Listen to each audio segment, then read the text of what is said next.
2020 is a collapsing hyper-reality. Let me ask you something. Does 2020 seem surreal, almost like the plot of a bad movie? I mean, there's one thing after another. It feels like a bad dream, or you were shifted into some strange parallel world. Now, I'm currently filming this video under an orange apocalyptic sky in Los Angeles in the middle of a global pandemic. And that's not even the tip of the iceberg of the calamity of 2020. The truth is that 2020 is a collapsing hyper-reality. And this collapse of reality will change your life forever.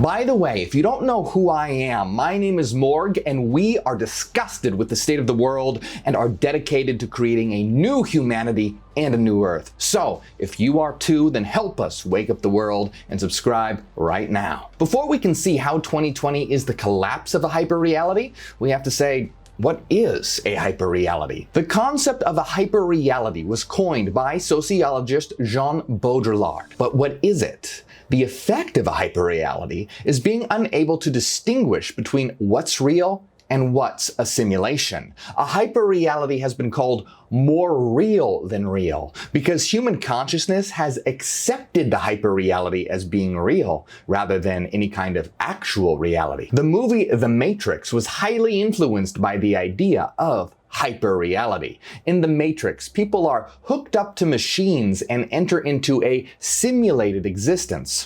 For the people in the simulation, the Matrix is more real than real. They take the simulation to be actual reality, when, in truth, the real world is a wasteland run by machines. But for everyone in the Matrix, it's the simulated reality that's real. Their consciousness has accepted it as being real. But hyperrealities don't have to involve simulated computer worlds. Hyperrealities exist all around you right now. For example, certain religions that have lost touch with reality could be considered hyperrealities.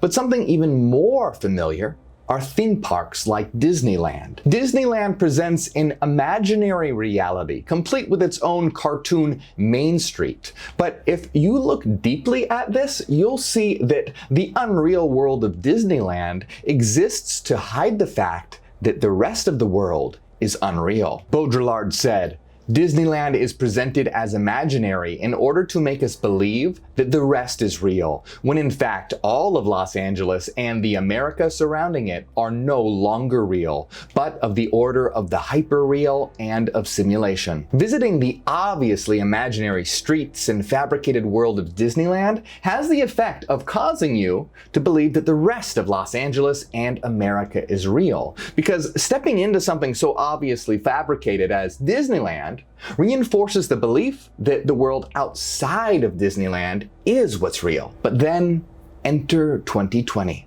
Disneyland is now closed. Why does 2020 seem so surreal? It's because the institutions propping up hyperrealities have begun to collapse. It's not that 2020 is surreal, it's that the world has always been surreal, but you're just now starting to wake up and realize it. In the movie The Matrix, Neo is unplugged from the simulation and gazes upon the real world for the first time.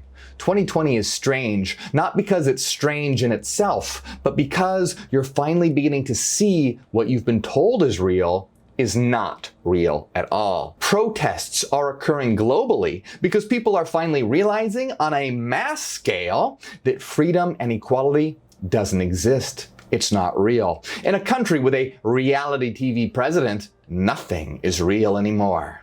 Do you have any sense that that privilege has isolated and put you in a cave to a certain extent, as it put me and I think lots of white privileged people in a cave, and that we have to work our way out of it to understand the anger and the pain particularly black people feel in this country? No, you really drank the Kool-Aid, didn't you? Listen to you. Wow.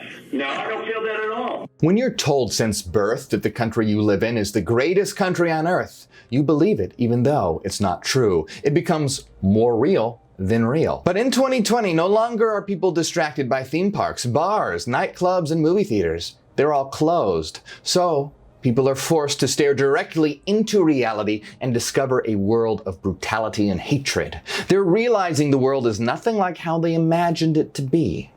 Many are still trying to save the hyperreality, to desperately keep you plugged into the simulation. When Kimberly Guilfoyle said, "The best is yet to come," this is clearly a hyper-real narrative. The best is yet to come implies that things are great, when the reality is that it's chaos. 2020 is a wake-up call.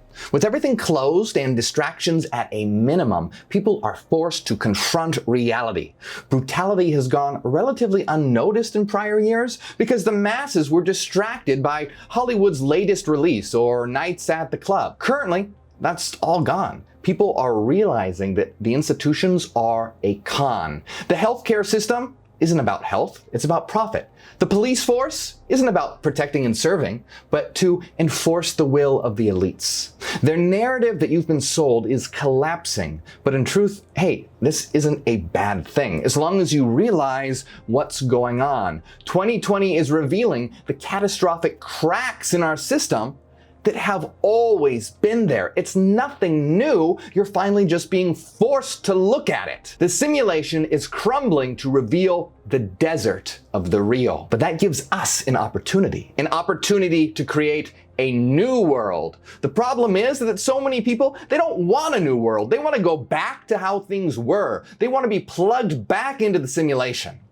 In The Matrix, Cypher makes a deal to be plugged back into the Matrix with his memory of the real world erased. He doesn't care about what's real, he just wants the taste of the simulated steak. Likewise, people don't give a fuck about what's real. They don't want a better world, they just want to go back to Disneyland. They want to be blinded to reality. They want to forget about racism and sexism and homophobia and women's rights, and instead they just want to watch the latest bullshit blockbuster from Hollywood. Who cares about women's liberation if they can watch Wonder Woman? There's nothing wrong with things like entertainment and theme parks in themselves, but they become dangerous when they exist within a deadly system designed to enslave you and serve to brainwash the population and obscure the cracks of a broken reality. Those who desperately want to go back to sleep and exist in a fantasy to be plugged back into their hyper-reality don't give a fuck about the failures of our system that have been revealed. But I'm talking to those who don't want to be plugged back in.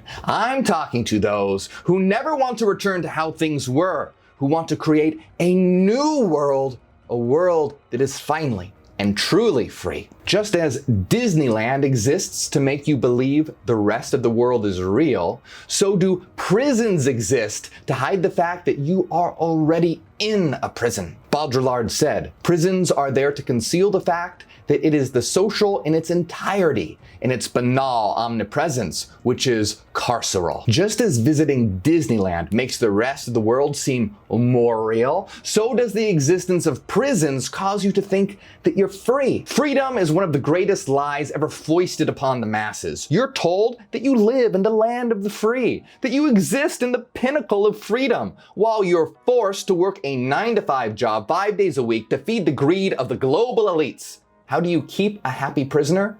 You convince them that they're free. A prisoner that believes they're free will never try to escape. Just like the humans in the Matrix, you're not a person to the rich elites. You're simply a battery. You're nothing more than a unit of energy to make them richer.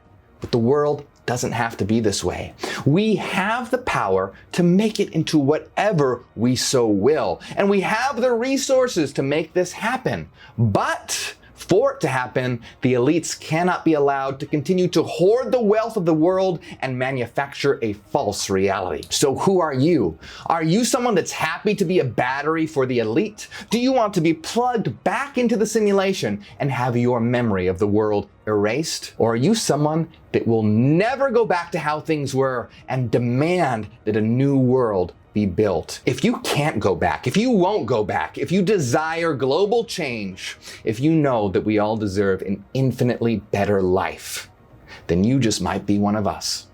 Tell me in the comments, let me know that you demand a better world, and share this video to get this information out there. Join our War of the Mind, help us wake up the world by subscribing right now, and a big shout out to all my supporters on Patreon. My name is Morgue, and I am Hyperion. Ad Astra to the stars.